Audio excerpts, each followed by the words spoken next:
Olá, meus amigos, dando continuidade a esse estudo de O Evangelho Online, projeto do nosso Lar Francisco de Assis. Estamos no capítulo 6 de O Evangelho segundo o Espiritismo, cabendo a mim hoje tecer alguns comentários sobre o item 7. Rogamos a Jesus, nesse instante, que derrame suas bênçãos, entre em nossos lares, alivie os nossos corações, as nossas almas, e nos dê a consolação suprema de sabermos caminhar conosco. Que assim seja. O item 7, já nas instruções dos Espíritos, traz uma linda mensagem do Espírito de Verdade e diz o seguinte: sou o grande médico das almas e venho vos trazer o remédio que deve curá-las. Os fracos, os sofredores e os doentes são meus filhos prediletos, e venho salvá-los. Vinde, pois, a mim, todos vós que sofreis e que estáis sobrecarregados, e sereis aliviados e consolados. Não procureis alhures, a força e a consolação, porque o mundo não as pode dar. Deus fez aos vossos corações um apelo supremo pelo Espiritismo. Escutai-o. Que a impiedade, a mentira, o erro, a incredulidade sejam extirpados de vossas almas doloridas. A mensagem continua um pouco mais e reproduz o início do Evangelho consignado na abertura do capítulo 6, que é do Evangelho do apóstolo Mateus. Vinde a mim, todos vós que sofreis e que estáis sobrecarregados, e eu vos aliviarei. Bem, nós estamos aqui nas instruções que falam do advento do Espírito de Verdade. As mensagens consignadas aqui são todas do Espírito de Verdade. Essa que nós lemos foi recebida no ano de 1861. E advento é vinda, é chegada. Nós podemos ler no Evangelho do apóstolo João, capítulo 16, a seguinte mensagem, versículos 15 a 17. Se vós me amais, guardais os meus mandamentos, e eu pedirei a meu Pai, e ele vos enviará um outro Consolador, a fim de que permaneça eternamente convosco. O Espírito da Verdade, que o mundo não pode receber, porque não o vê e não o conhece. Mas quanto a vós, conhecê-lo-eis, porque permanecerá convosco e estará em vós.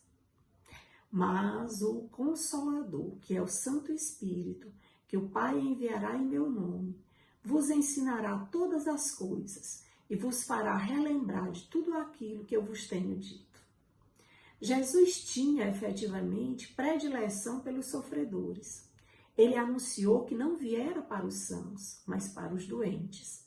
E em sua estada na terra, aproximou-se dos sofredores para aliviá-los, prometendo o envio de um outro Consolador, que permaneceria entre nós. Ele disse: eis que ele ficará convosco eternamente. Um homem encarnado poderia permanecer na Terra eternamente? Não. E então Kardec nos ensina, com a codificação, que o Consolador não é um homem, mas uma doutrina, o conjunto de ensinamentos dos imortais, e que a doutrina espírita é este Consolador prometido por Jesus, vale dizer, o Paracleto.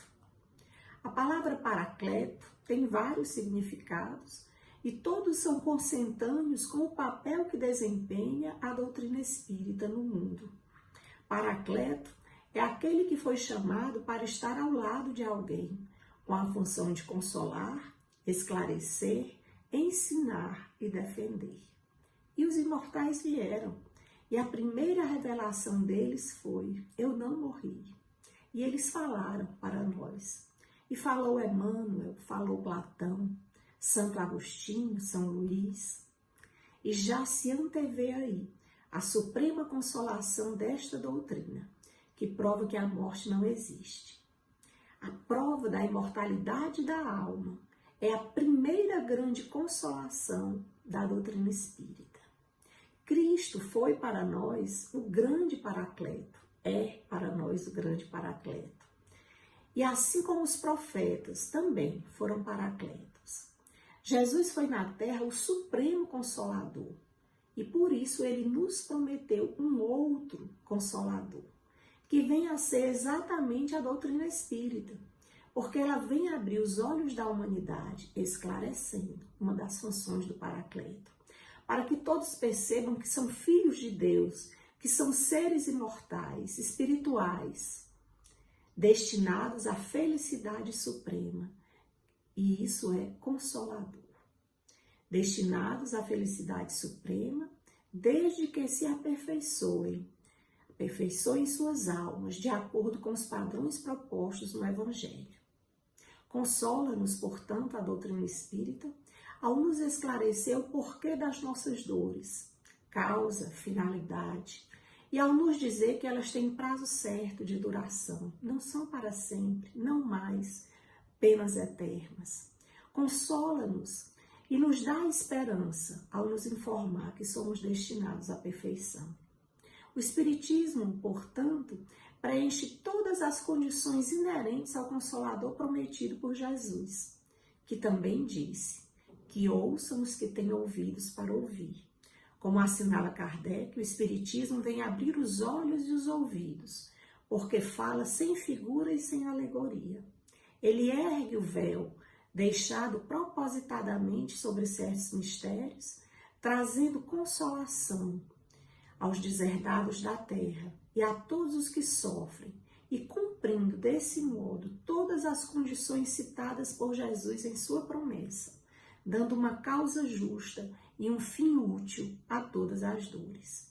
Em A Gênese, no capítulo 1, item 42, Kardec afirmou: se considerarmos o poder moralizador do Espiritismo, pela finalidade que assinala a todas as ações da vida, por tornar quase visíveis as consequências do bem e do mal, pela força moral que tem, a coragem e as consolações que dá nas aflições, mediante inalterável confiança no futuro, pela ideia de ter cada um perto de si os seres a quem amou, a certeza de revê-los, a possibilidade de confabular com eles, enfim, pela certeza de que tudo quanto se fez, quanto se adquiriu em inteligência, sabedoria, moralidade, até a última hora da vida, não fica perdido.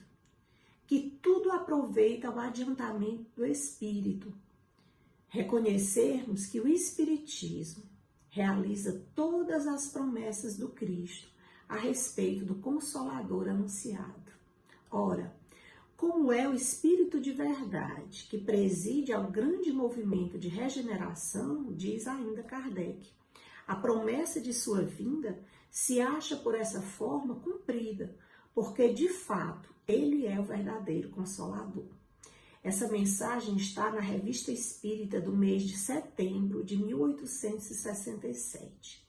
Nós vemos, para não deixar dúvida de que a doutrina espírita é realmente o Consolador prometido por Jesus, nós vemos ainda na pergunta 352 do livro O Consolador, de Emmanuel, a seguinte pergunta: devemos reconhecer no Espiritismo o cristianismo redivivo?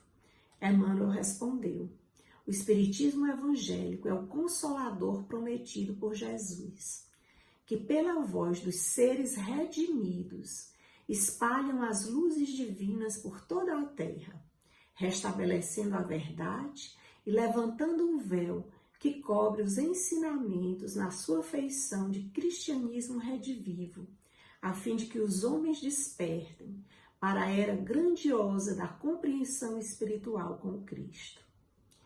Por fim, eu trago uma mensagem do Espírito Erasto, um dos imortais que vieram fazer parte da codificação, um dos espíritos membros da pleiade de espíritos dirigida pelo Espírito de Verdade. E essa mensagem foi recebida em Paris em 1863 e Erasto diz: É bela essa lei de solidariedade universal, porque nela se encontra essa máxima sublime: todos por um e um por todos. Eis, meus filhos, a verdadeira lei do Espiritismo, a verdadeira conquista de um futuro próximo. Marchai, pois, imperturbavelmente em vossa estrada, sem vos preocupar com as zombarias de uns e o amor próprio ferido de outros. Estamos e ficaremos convosco, sob a égide do Espírito de verdade, meu e vosso mestre. Eu repito essa última frase, como Erasto diz: estamos, nós, os espíritos membros da Pleiade, Consoladora, estamos e ficaremos convosco, sob a égide do Espírito de verdade, meu e vosso mestre. Então fiquemos com essa linda mensagem, onde Cristo reafirma que os espíritos aflitos, sofredores, são seus filhos prediletos, que veio para eles, veio para nós, Mensagem onde ele repete aquilo que está consignado no Evangelho de Mateus: vinde a mim, todos vós que sofreis e que estáis sobrecarregados, e eu vos aliviarei. Aprendei de mim, que sou brando e humilde de coração, e encontrareis o repouso para vossas almas. Porque comigo o fardo é leve e o jugo é suave. Muita paz a todos.